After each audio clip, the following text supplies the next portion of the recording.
اللہ کے محبوب تشریف فرماتے مسجد نبوی کے کونے میں ایک عربی دیہاتی آ گیا اور پیشاب کرنے لگا۔ صحابہ مارنے کے لیے دوڑے اس کو کہ اس کو جھڑکے۔ آقا کریم نے ان کو بلا لیا، کہا اب بیٹھ گیا تو اس کو کر لینے دو۔ جب اس نے پیشاب کر لیا تو آقا کریم علیہ السلام نے اس کو بلایا، کہا یہ مسجدیں ذکر و فکر کے لیے بنائی گئی ہیں، بول و براز کے لیے نہیں، اور پھر وہاں پانی بہا دیا۔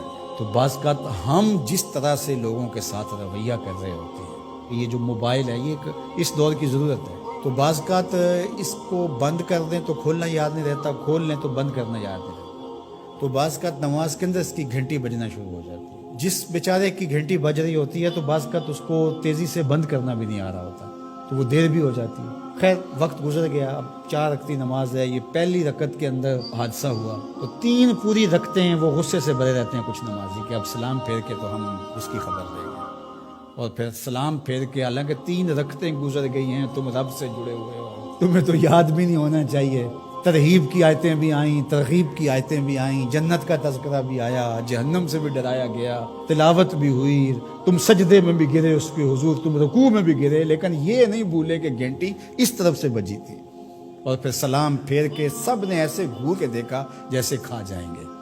اب اس کو دیکھیں اور اس پیشاب کرنے والے کو دیکھیں، اپنا عمل دیکھیں اور رسول اللہ کا عمل دیکھیں، ہم کہاں کھڑے ہیں۔ اور اسی لیے تو لوگوں نے بھگا دیا ہے مسجدوں سے لوگوں کو کہ جو مذہبی طبقہ اس کا رویہ کتنا سخت ہے۔ میں نے تو یہ دیکھا ہے کہ ایک چیز ہے جس کا تعلق دین سے اس طرح سے نہیں ہے، طریقہ کار سے ہے، تنظیمی طریقہ ہے، طریقت کا طریقہ ہے، آپ کا تربیتی طریقہ ہے، اور اگر کوئی بندہ اس طریقے کو اختیار نہیں کرتا تو اس کو مسلمان نہیں سمجھتے۔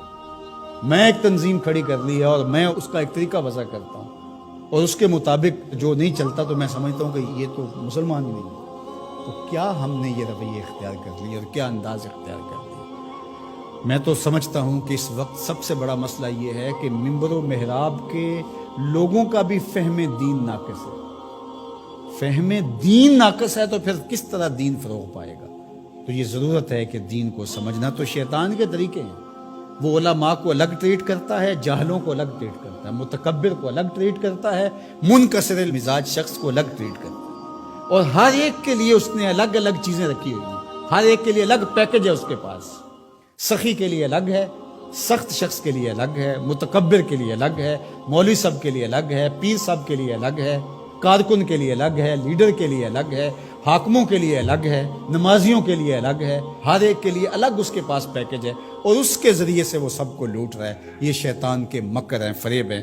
یا ایھا الناس کلوا مما فی الارض حلالا طیبا ولا تتبعوا خطوات الشیطان، اور شیطان کے قدموں کی پیروی نہ کرو۔ یہاں یہ خطوہ کی جمع ہے، قدم کی پیروی نہیں، قدموں کی پیروی نہ کرو۔ معلوم ہوا کہ شیطان کے پاس ایک چال نہیں ہے، اس کے پاس بڑی چالیں ہیں، وہ بڑے بڑے طریقے سے لوٹتا ہے، بڑے بڑے مکر سے لوٹتا ہے۔ آپ تاریخ پڑھیں، مرتبہ ولایت کے پہنچے ہوئے لوگوں کو اس نے برباد کیا۔ بلعم بن بورا کون تھا؟ مستجاب الدعوات ولی تھا نا، لیکن کہاں لڑک کے چلا گیا۔ اس لیے ہمیشہ اپنا محاسبہ کرتے رہنا چاہیے۔ شیطان ادھر سے بھی حملہ آور ہو سکتا ہے، ادھر سے بھی ہو سکتا ہے، آگے سے بھی ہو سکتا ہے، اور اس نے اللہ کے حضور قسم کھائی تھی وَبِعِزَّتِكَ لَأُغْوِيَنَّهُمْ أَجْمَعِينَ، تیرے سامنے یہ بات قسم کر کے کہہ رہا ہوں کہ میں تیرے بندوں کو تیرے تک نہیں آنے دوں گا۔ ان کے دائیں سے آؤں گا، ان کے بائیں سے آؤں گا، آگے سے آؤں گا، پیچھے سے آؤں گا، چاروں طرف سے حملہ۔ کدھر بھاگیں گے؟ اللہ اکبر۔ ظالم 2 راستے بھول گیا، اوپر والا اور نیچے والا۔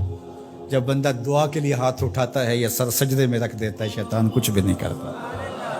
تو یہ دائیں سے بھی آ رہا ہے، بائیں سے بھی آ رہا ہے، آگے سے بھی آ رہا ہے، پیچھے سے بھی آ رہا ہے، اور اس نے خود اللہ کے سامنے قسم کی ہے، مجھے تیری عزت کی قسم، ان بندوں کو تیرے تک نہیں آنے دوں گا، چاروں طرفیں گھیر لوں گا۔